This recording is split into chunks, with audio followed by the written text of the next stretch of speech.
Hi friends, welcome to my channel. ఈరోజు నేను అటుకులతో కొబ్బరితో బెల్లంతో స్వీట్ తయారు చేస్తున్నాను. దానికి నేను ఒక కప్పు అటుకులు, ఒక కప్పు కొబ్బరి తురుముకున్నాను, ఎండు కొబ్బరి, ఒక కప్పు బెల్లం తీసుకున్నాను, 4-5 యాలకుల పొడి, మన ఇంట్లో ఉన్న డ్రై ఫ్రూట్స్, కిస్మిస్, జీడిపప్పు, పంప్కిన్ సీడ్స్ తీసుకున్నాను.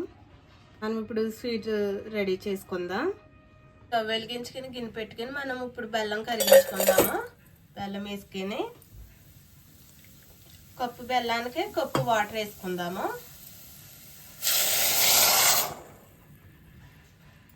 బెల్లాన్ని కరిగించుకుంటే సరిపోద్ది, మనకి ఏ పాకం అవసరం లేదు. ఇలాగా బెల్లం కరిగించుకోవాలి.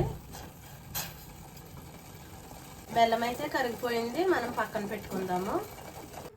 స్టవ్ పై వేరే కడాయి పెట్టుకుని 2 స్పూన్లు నెయ్యి అయితే వేసుకోవాలి.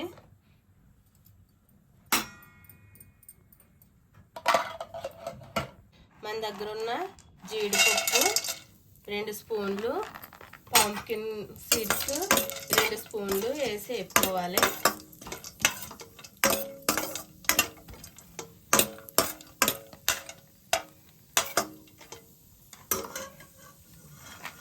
రెండు స్పూన్లు ఎండు ద్రాక్ష కూడా వేసుకోవాలి. మన ఇంట్లో ఉన్న డ్రై ఫ్రూట్స్ ఏమంటే వేసుకోవచ్చు ఫ్రెండ్స్, అవి అనేం కాదు. కానీ అలాగే వేగిన తర్వాత ఇప్పుడు మనం ఎండు కొబ్బరి తురుముకున్నాం కదా, అది కూడా వేసి వేసుకోవాలి.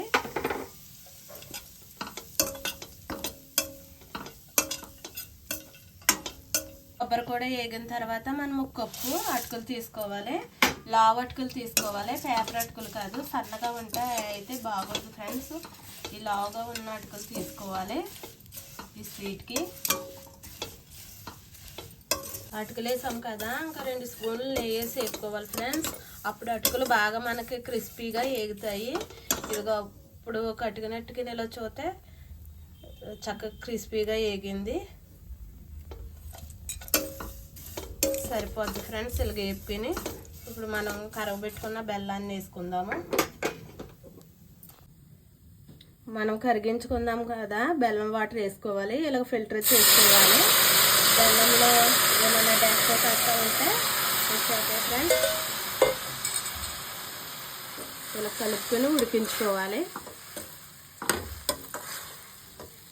స్టవ్ లో ఫ్లేమ్లో పెట్టి ఇలా పెట్టుకొని ఉడికించుకోవాలి 2 నిమిషాలు. వెలుగు ఉడుకుతున్నప్పుడు మనం దంచుకున్న యాలకుల పొడి కూడా వేసుకుని కలుపుకుందాము. ఇది ఇంకా కొంచెం దగ్గరగా ఉడకాలి ఫ్రెండ్స్. ఇలా దగ్గరగా ఉడికించుకోవాలి ఫ్రెండ్స్. ఇంకా మనకి స్వీట్ రెడీ అయిపోయింది. ఇదే విధంగా ఇంకా స్టవ్ ఆఫ్ చేసేద్దాం. మనం ఇంట్లో ఇలాగా ఏమీ లేనప్పుడు, స్వీట్ తినాలనిపించినప్పుడు ఇలా రెడీ చేసుకొని తింటే చాలా బాగుంటుంది ఫ్రెండ్స్. ఇంట్లో ఉన్న వాటితో ఇలా రెడీ చేసుకుంటే మీరు కూడా ట్రై చేయండి. నచ్చితే లైక్ చేయండి, షేర్ చేయండి, సబ్స్క్రైబ్ చేయండి. Bye friends.